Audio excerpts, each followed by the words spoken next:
Hello and welcome to week 4 Activate Prep Science questions. Let's take a look.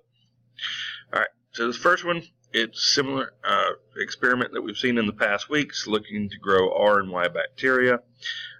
First one experiment is done with just R, 3 different types of medium, glucose, amino acids, and combine. Then it's Y in both glucose, amino acids, and combine, and then it's both of them growing at the same time in the same 3 mediums as before. This one's asking, which statement describes the nutritional requirements of the Y bacteria? Well, if we want to know the nutritional requirements, we can look at just Y pretty much. And so glucose, it grows a tiny bit. Amino acids, it grows none. And in both, it grows good. So if we look down at what it's asking, they need both glucose and amino acids in order to live. Not necessarily. See, a little bit of it grew in glucose, so it didn't have amino acids there. They can live without glucose, but must have amino acids. Well, no, when they didn't have glucose but did have amino acids, you got none. They live without amino acids, but must have glucose. Well, that is what we talked about just a second ago. That look, they did grow a little bit in glucose, but not when they just had amino acids. If they have glucose, the presence of amino acids is irrelevant. Well, no, not necessarily irrelevant. Look, when they had both together, they grew super good. So even though it grows a little bit in glucose, it's not irrelevant because when they're both together, it goes really, really well. So that means the answer is H, that they can live without amino acids, but must have glucose in some form. Pardon me. Okay. So question 2. Same survey type thing, just asking a different question. Which hypothesis best explains the results obtained when both bacteria are grown together on a glucose-only medium? So we're looking at experiment 3 when they're grown together on glucose only. So on glucose only, we can see that the R grew really well and the Y did not grow at all, which is a little bit different from how they originally grew, because originally the Y would grow a little bit on the glucose, and the R grew really good. So if we look at it, the Y bacteria do not survive because they need amino acids. No, they grew before on just glucose, but they didn't survive, so it's not that one, and we just learned that wasn't true on the last one. The Y bacteria produce some substance that promotes the growth of the R bacteria. Well, in order to promote a substance for them to grow, you have to detect some. There's none there. So they can't be helping the glucose. They can't be helping the R strain. The R bacteria grow vigorously and win out in comparison with the Y. Well, that seems like a true statement. The R grow really well. Nothing grows in the Y, so it would win. The Y bacteria promote the growth of the R. Well, isn't that pretty much what we just said up here? Y bacteria produces substance, promotes the growth of R. So B and D are basically the same thing. So that leaves only C. And C is your answer. Okay. Number 3. This is a graph we've looked at before, looking at photosynthesis when light opposed to temperature of plants that are C3 type and C4 type. And here's the funny thing. These graphs do not give any information about. This question was on last week. So if you paid attention last week, I've already answered this, but I'll go through it one more time. Temperature sensitivity of C3, what tells temperature sensitivity of C3? That's the straight line. Minimum light intensity. Well, minimum light intensity is the bottom here, so it's going to tell us for both of them, so we got that. The limit on the effective light intensity for C4 plants, well, a limit, that's where it kind of cuts off, and if we look at that C4, it's kind of bottomed out there, it's horizontal there, so I'd say we have a limit. And then the relative importance of light intensity and temperature in determining the rate of photosynthesis. Well, we're not actually given any rates, so we can't compare the two charts. That was the key last week. That's the key this week.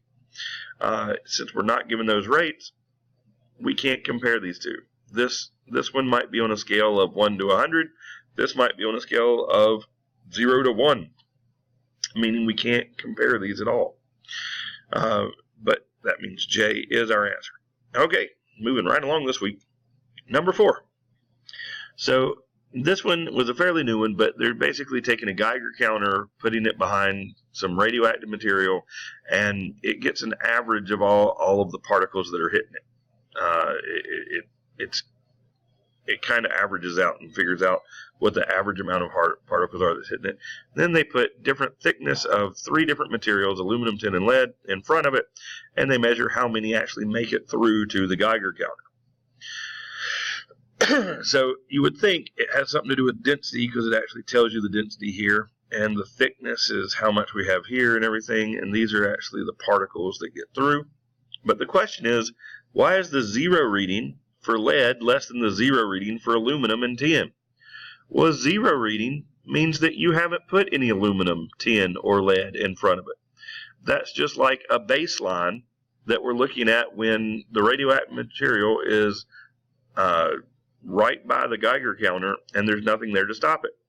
And we do see that most of them, or aluminum and tin, are 178, but lead is slightly less at 177. But it has nothing to do with lead. It was just the fact that it was an average.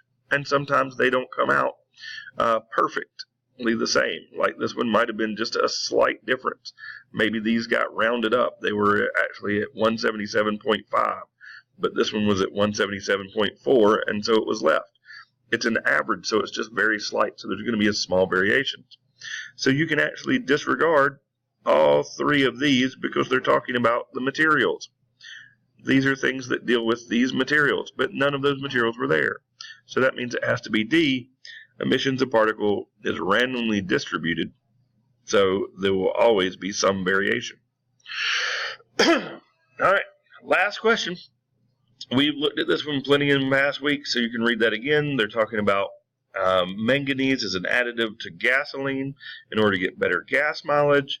Scientist 1 is for it. Scientist 2 is against it.